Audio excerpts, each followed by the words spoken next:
Bienvenidas y bienvenidos a Lidera Podcast. Les habla Benjoc Martínez, miembros del equipo de NIF de la revista Lidera.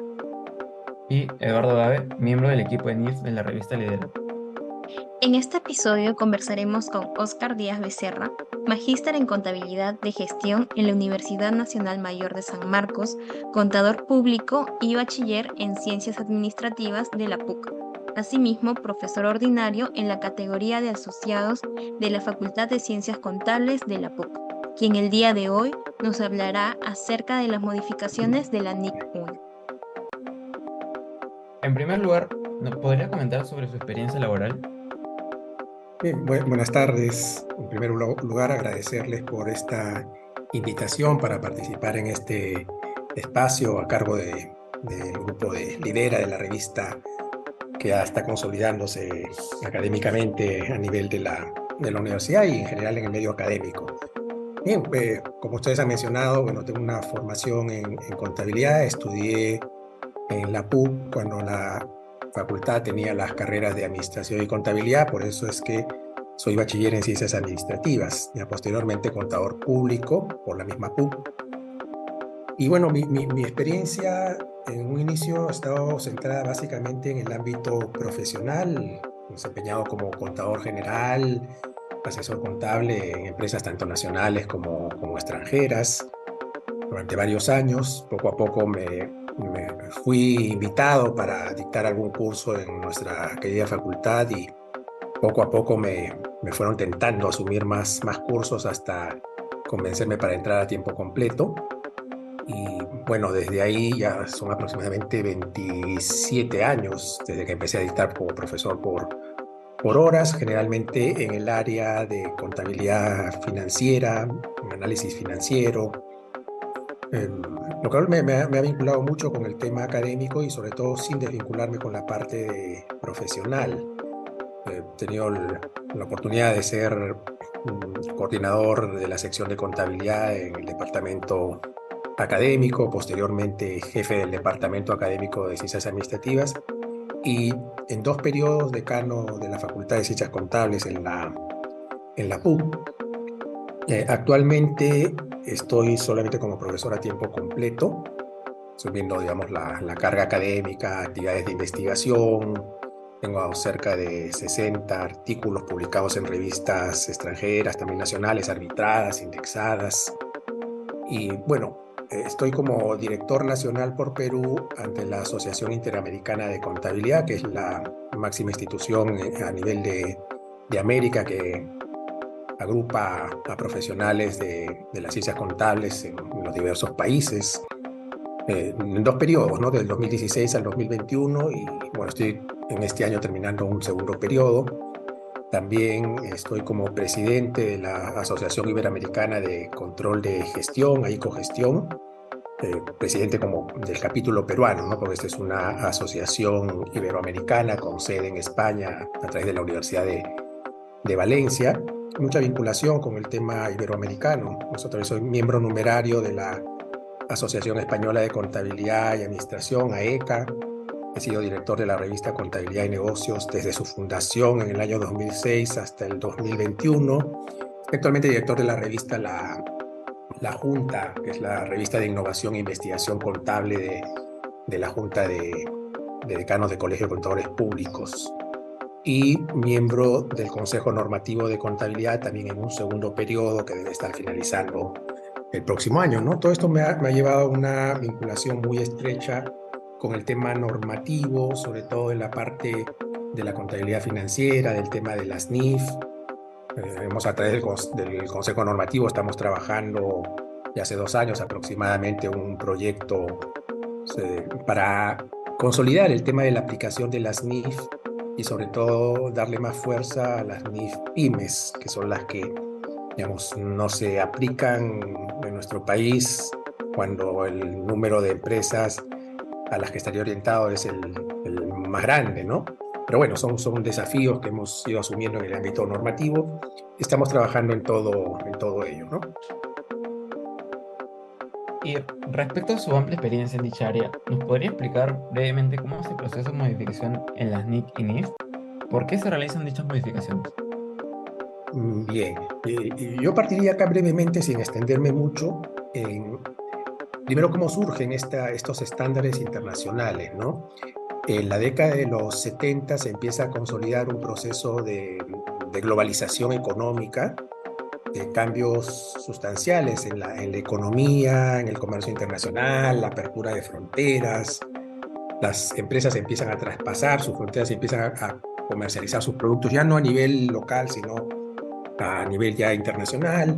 Pues todo ello genera cambios en la economía que bueno, ha durado décadas, pero lleva a la contabilidad de la mano por un proceso de búsqueda de armonización contable, porque cada país, antes de que se diera este proceso, cada país aplicaba sus propias normas contables y en varios casos estas normas eran diferentes.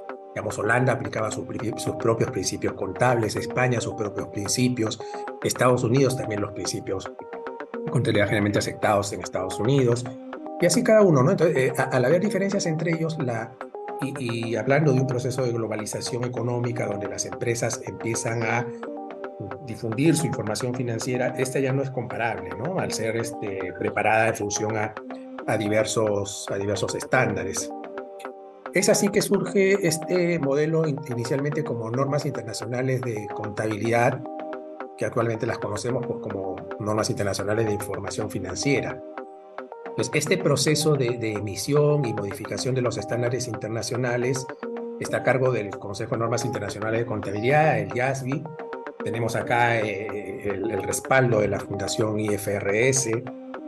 Y bueno, tiene como objetivo crear normas de contabilidad confiables, entendibles y que sean a su vez también ejercibles, de tal forma que se pueda lograr la esperada armonización de la información contable a nivel mundial. Y lógicamente que esto permita pues que se cuente con una igualdad de criterios, una uniformidad, digamos, para presentar lo que conocemos como la imagen fiel de la situación financiera de una empresa, ¿no? De una entidad. Y además que esto también pues contribuya como habíamos mencionado, con la comparabilidad de la información financiera, que es muy, muy importante dentro de todo este circuito, ¿no? Este proceso primero que es un proceso muy, muy riguroso, es inclusivo y transparente, porque así lo establece la Constitución del IASB, de la IFRS, pues sí, una serie de etapas que permiten asegurar que cualquier cambio que se da en las normas, cambios o también emisión de nuevas normas, sea justo, sea transparente, y esté basado, sustentado, digamos, en evidencias, porque para este proceso se incluye la publicación previa de los borradores de la norma, ¿no? Un draft, un borrador de la norma o del cambio de modificación de la norma que permita recoger opiniones sobre los documentos que están sujetos a una discusión pública, porque no es un grupo cerrado, ¿no? Digamos, se emite el borrador de la nueva norma, de la modificación, y a través de todos los países, libremente se recoge pues las opiniones, las sugerencias, para efecto de mejorar ese borrador antes de su aprobación y puesta en vigencia. ¿Sí? Por eso es un tema inclusivo, es discusión pública. Y además debemos entender que en nuestro caso, en la profesión contable, por el mismo hecho de que, como lo mencioné casi al inicio, es muy influenciada por los cambios constantes de la economía, de la sociedad en su conjunto, y bueno, y hoy en día también por el avance vertiginoso que tiene la era digital, la inteligencia artificial, Big Data y todo lo vinculado, surgen nuevas formas de hacer negocios, ¿no? Lo cual lógicamente requiere de normas o estándares que estén actualizadas a estos cambios o tendencias. O sea, las normas contables no son estáticas. Si tenemos en cuenta que hay una disrupción en nuestra profesión, en la contabilidad propiamente, debemos recordar que una de las funciones principales de nuestra disciplina es que está orientada a proporcionar reportes financieros históricos, así también como indicadores sobre la gestión, ¿no? Que se determinan sobre estos reportes financieros que por excelencia, pues los denominamos los estados financieros. Pero hoy en día, digamos, vamos más allá, ¿no? Se requiere que el contador público esté capacitado para preparar reportes que reflejen tendencias, escenarios futuros, sobre la base de esta información financiera que hemos descrito, ¿no? En términos generales, de tal forma que contribuya, pues, en el proceso de toma de decisiones empresariales, en este entorno global y digital. Eso podría ser, digamos, a modo de resumen, cómo es que se generan, se emiten, se modifican y este proceso en forma resumida de los estándares internacionales de las NIF. Entendemos, profesor. Bueno, A partir de ello, se sabe que las modificaciones de la NIC 1 gira en torno a los pasivos no corrientes con condiciones pactadas. ¿Qué comentarios nos podría brindar sobre ello? bien. A ver, la NIC 1, sería importante mencionar a modo de, digamos, de un sombrero, de una introducción. Esta norma, la norma internacional de contabilidad 1, presentación de estados financieros, es uno de los principales estándares internacionales del modelo de las NIF, que está orientado a la presentación de estados financieros con propósito general. Esta norma ha sido revisada y modificada en varias oportunidades, de esta forma que permita garantizar su vigencia y utilidad para los diversos usuarios de la información financiera. Esta NIC considera algunos requerimientos generales, aspectos relacionados a la estructura de los estados financieros y requisitos mínimos que deben tener estos estados, ¿no? Esta información. Entonces, en el caso de la última modificación que debe estar entrando en vigencia el 1 de enero del 2024, es un proceso que se ha realizado tal como lo he descrito en la pregunta anterior y que, bueno, surge de una serie de modificaciones de propuesta de modificaciones que se fueron pospusiendo porque estaban justo enmarcadas en este contexto de la pandemia, ¿no? De la crisis sanitaria de la COVID-19. Entonces ya, digamos, la modificación de la norma ha sido aprobada por el YASB.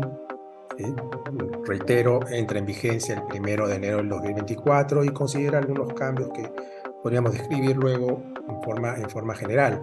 En el caso peruano, es algo también que es importante mencionarlo, porque la norma se emite a nivel internacional y cómo es que Perú, digamos, utiliza dentro de su normatividad estos estándares que digamos, surgen de una entidad internacional, ¿no? Que es como es el YASB.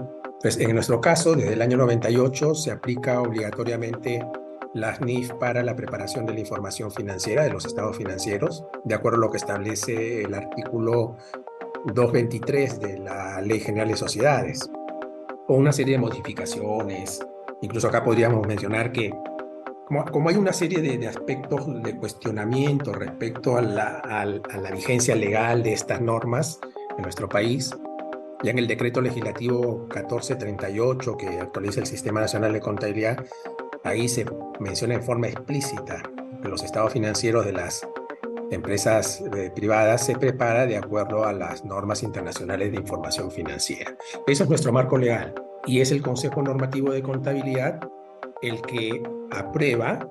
Antes se usaba el término oficializa y esto se ha modificado en una revisión muy profunda en el Consejo Normativo. Entonces es el Consejo Normativo de Contabilidad el que aprueba las nuevas normas por las modificaciones que emanan del YASB. Entonces en este caso, la resolución 001-2023 del Consejo de Normativo de Contabilidad ha aprobado justamente las modificaciones que se han emitido a la NIC 1, presentación de estados financieros, y también, ¿no? a la NIF 16 de arrendamientos, ¿no? Nos estamos centrando en este caso específicamente en la NIC 1. Entonces, la modificación que se ha dado a través del YASB afecta, lo voy a mencionar así específicamente, ¿no? Con párrafos, por ejemplo, párrafos 60, 71, 72A, 74, el 139, y adiciona algunos párrafos nuevos, ¿no? A través que se generan justamente a través de estas modificaciones, son 3 párrafos adicionales que se estarían incluyendo. Y bueno, acá, digamos, habría que analizar varios aspectos, pero yo creo que podríamos partir por el hecho de que esta modificación que está vinculada, bien como lo han mencionado ustedes, ¿no? A un tema de los, de los pasivos, ¿no? Los pasivos no corrientes con condiciones pactadas. Y claro, algunos de repente pensarán, ¿no? Algunos de los oyentes, ¿y qué cosas son las condiciones pactadas? Entonces, claro, acá en la información financiera, en la preparación de la información financiera, a veces revisamos las notas y encontramos por ahí, ¿no? Que el registro contable que está incluido en los estados financieros vinculado a deudas, a obligaciones financieras, son acuerdos de financiamiento que estas condiciones pactadas suelen ser pues los covenants, las condiciones que el acreedor, que en este caso digamos una entidad financiera, nos impone, nos condiciona para efecto del otorgamiento de un crédito, de un financiamiento. ¿Sí? Y esto tiene una serie de aspectos que la gerencia debe contemplar para, digamos, hacia adelante eh, cumplir para efecto de contemplar, digamos, las condiciones que se ha pactado con la entidad financiera, ¿no?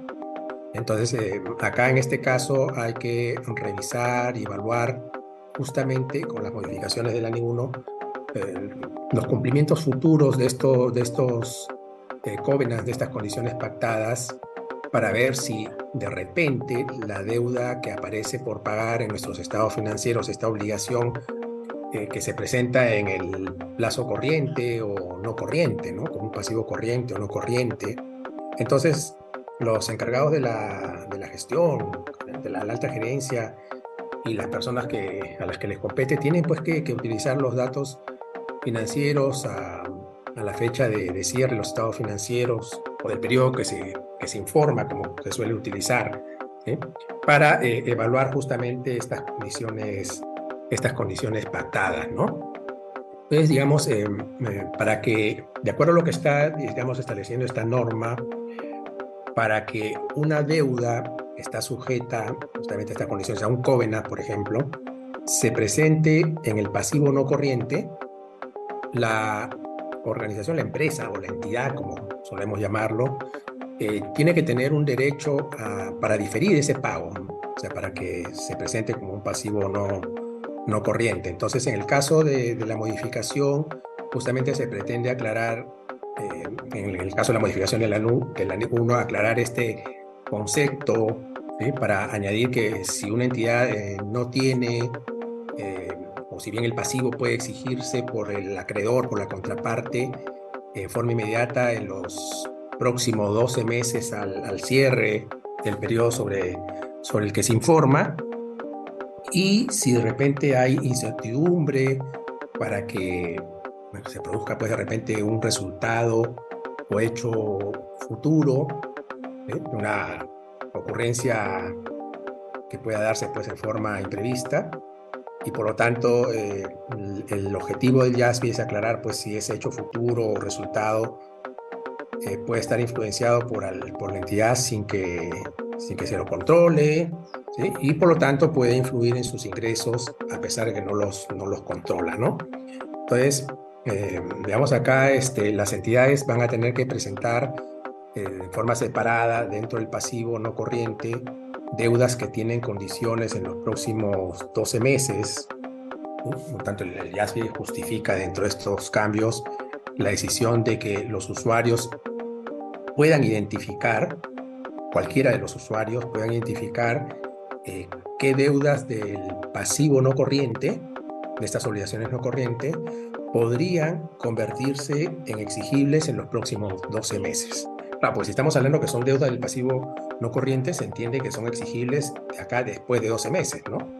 Pero justamente la idea es que el usuario puede identificar la posibilidad de que alguno de estos pasivos que están clasificados como no corrientes puedan convertirse en exigibles en los próximos 12 meses.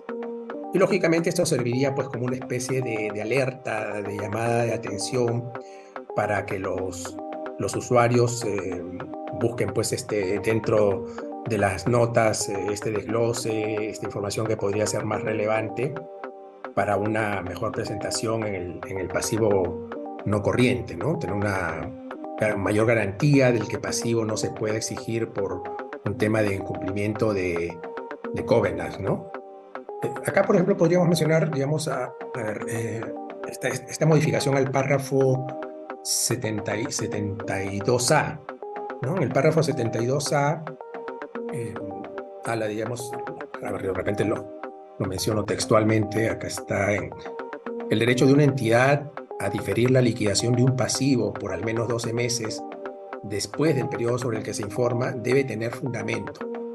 Y dice, y como ilustran los párrafos 72b, 75, 73, 75, debe existir al final del periodo sobre el que se informa, punto, dice, si el derecho a diferir la liquidación está sujeto a que la entidad cumpla con condiciones especificadas.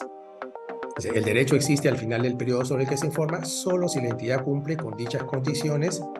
En ese momento, la entidad debe cumplir con las condiciones al final del periodo sobre el que se informa, incluso si el prestamista no comprueba el cumplimiento hasta una fecha posterior. A ver, acá se ha suprimido una parte importante de este párrafo 72, de tal forma que la NIC 1 modificada, que entrará en vigencia el próximo año, se ha suprimido el requisito de que el derecho sea incondicional, ¿sí? Y en su lugar se señala que el derecho a aplazar la cancelación debe estar fundamentado y existir al final del ejercicio sobre el que se informa. El derecho a aplazar la cancelación, ¿no? O sea, que se pueda seguir mostrando, digamos, como un pasivo no corriente, está condicionado, debe estar fundamentado y existir al final del periodo sobre el que se informa. Es muy, muy importante, digamos, tenerlo en cuenta.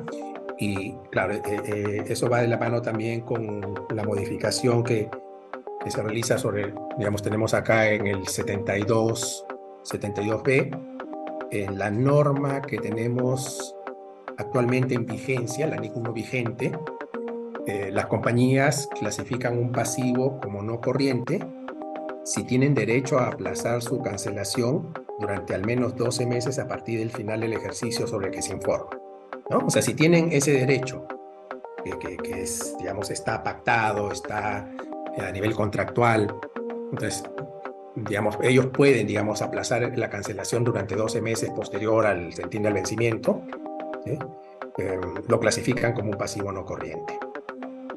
De acuerdo a la modificación que entraría en vigencia en el 2024, el derecho a aplazar, ese derecho que hemos hecho referencia en el texto vigente, en la modificación, el derecho a aplazar existe solo si la compañía cumple las condiciones especificadas en el acuerdo de préstamo al final del ejercicio sobre el que se informa. O sea, si estamos hablando del 31 de diciembre del 2022, que estamos preparando esa información financiera, entonces, si a esa fecha la compañía cumple con las condiciones especificadas en el acuerdo del préstamo, aunque el prestamista, el acreedor, no lo verifique o la verificación la haga en una fecha posterior, digamos, ahí es que tendría derecho a hacer este aplazamiento, ¿no?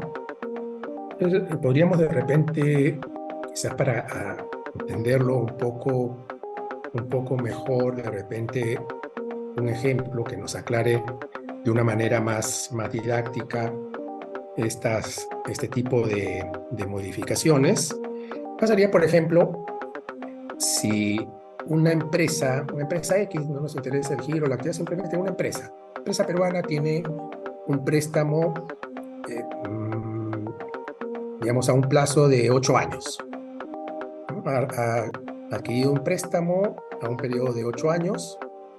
El préstamo establece como condiciones pactadas de cumplimiento que la empresa debe mantener un ratio de liquidez de 1.7, o sea, debe mantener un ratio de liquidez de 1.7 al cierre de cada periodo, ¿no? O sea, digamos, estamos hablando de por decir del primer año, entonces al 31 de diciembre tiene que tener un ratio de liquidez de 1.7.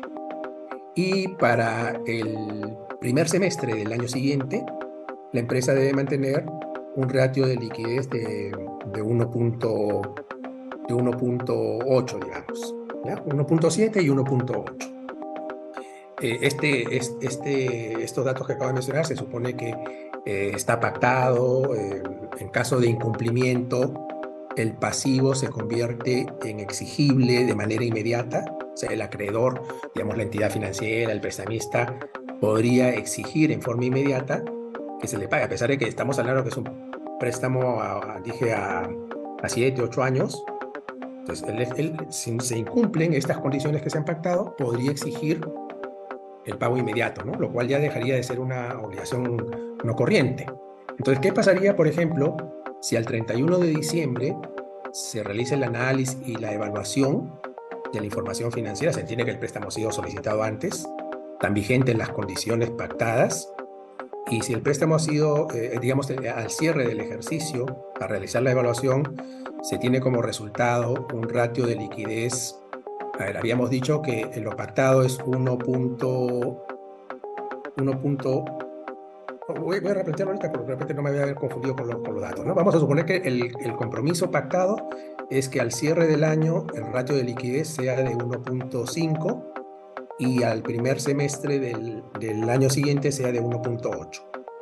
Al momento de hacer, esas son las condiciones, al momento de hacer la evaluación, una vez cerrado el ejercicio, al 31 de diciembre, se tiene como resultados que la empresa tiene un ratio de liquidez de 1.7, lo cual estaría por encima del ratio que se le exigió a la empresa que debe tener como mínimo, ¿no? Empezamos a hablar de liquidez, se le ha fijado como mínimo 1.7. Puede tener más, pero no debe bajar de 1.5. En este caso, al 31 de diciembre de este año X, tiene un ratio de 1.7. Entonces, ahí no habría problema. Y estima que para el cierre del primer semestre, el próximo año, lógicamente, el ratio será de 1.6. Cuando lo que se ha pactado es que para el primer semestre del año siguiente sea no menor de 1.8. Entonces nosotros hacemos ese análisis, esa comparación, digamos, para el cierre del ejercicio del 31 de diciembre, la entidad estaría cumpliendo con el convenio pactado, ¿no? Con lo que está establecido en los covenants, que es parte de las condiciones contractuales del préstamo que ha recibido, ¿sí? Y bueno, en teoría esperaría cumplirlo en los próximos 12 meses. Pero si nosotros consideramos lo que se ha modificado en la NIC 1, hablando ya de que cuando estaría en vigencia, y si utilizamos los datos, estos indicadores de cierre al final de los periodos, claro, como el ratio al 31 de diciembre está por encima del ratio pactado, no habría problema, ¿no? Pero no cumpliría con el ratio establecido al cierre del primer semestre, que estaría por debajo en los próximos 12 meses, que es la evaluación.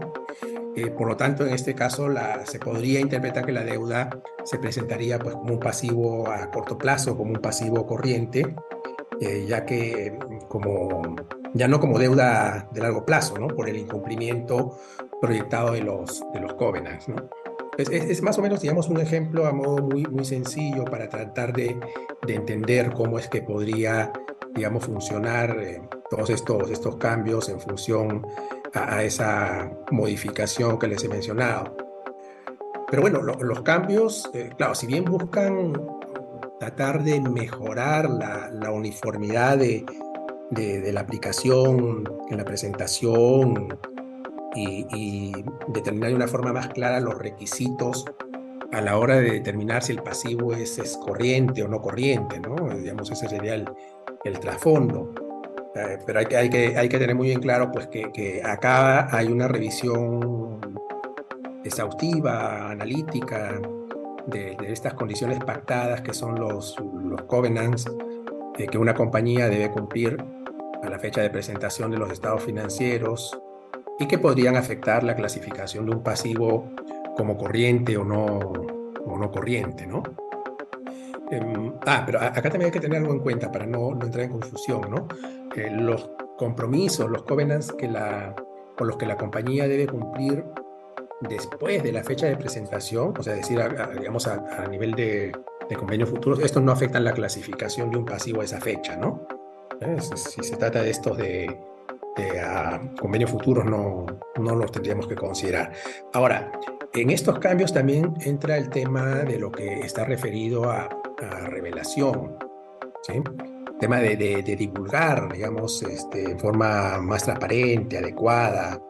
Entonces, cuando los pasivos no corrientes están sujetos a estos compromisos pactados, a estos covenants, las empresas deberán divulgar información que permita, que contribuya para que el usuario, cualquier usuario de la información, pueda identificar, comprender rápidamente el riesgo de que esos pasivos que están en teoría como no corriente puedan volverse reembolsables dentro de los meses, dentro del periodo de 12 meses, ¿no? Posteriores a la fecha de presentación de los estados financieros, y dejar de ser pasivos no corrientes para convertirse en pasivos de corto plazo, ¿no?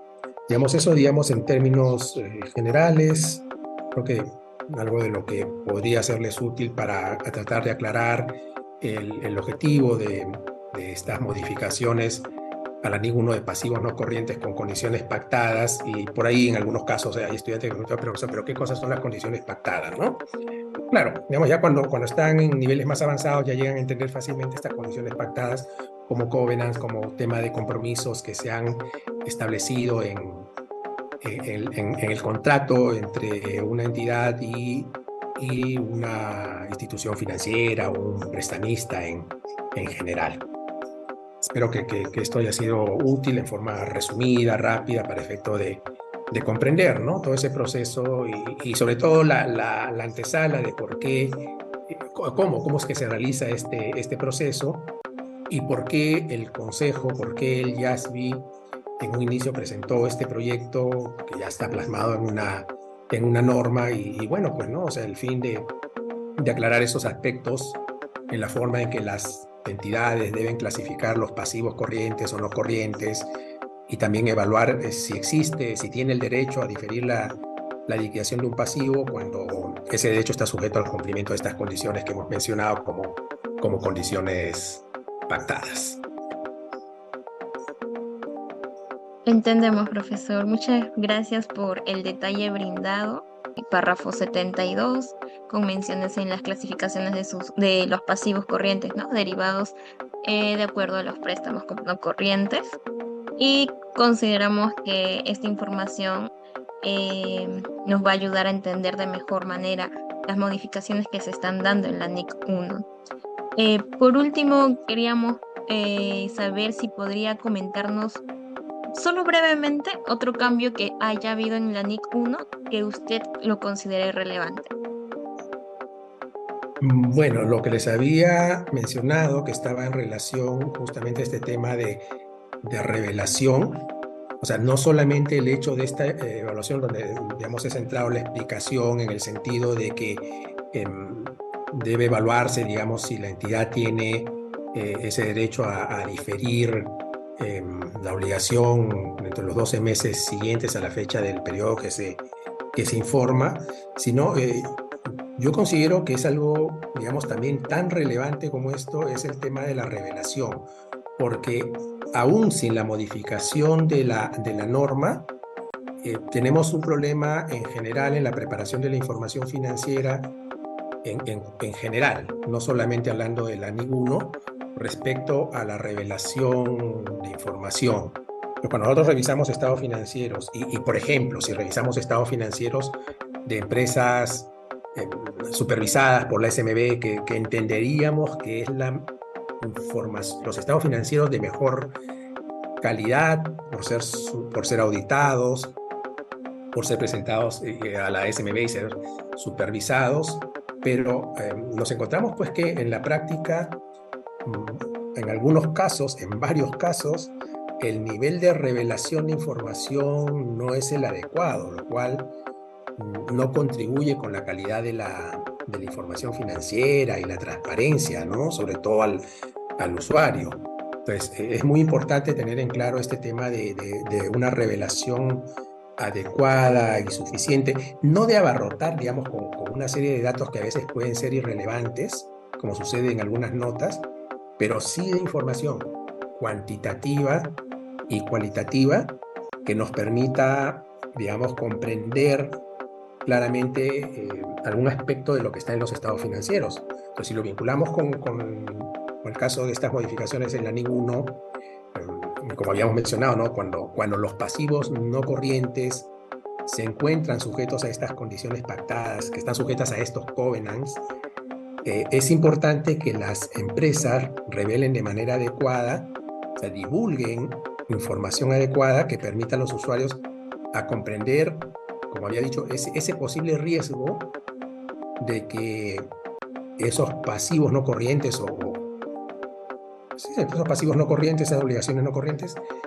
se conviertan, digamos, en una exigibilidad por parte del acreedor inmediata, ¿no? Que tengan que ser reembolsables dentro de los 12 meses posteriores a la fecha de los estados financieros. Entonces, por ejemplo, vamos a suponer una empresa que tiene un préstamo con un banco X, ¿sí? Entonces, en sus estados financieros al 31 de diciembre del 2022, comparativo con el 2021, tendría que revelar, por ejemplo, algo que es muy común, que sí lo vemos en algunos estados financieros, por ejemplo, cuáles son los covenants que le está exigiendo la entidad financiera para haberle otorgado este crédito y para que en caso de incumplimiento, digamos, no, se tenga que convertir en reembolsable, ¿no? Por ejemplo, podría haber en la nota de las obligaciones financieras información sobre ratio de endeudamiento.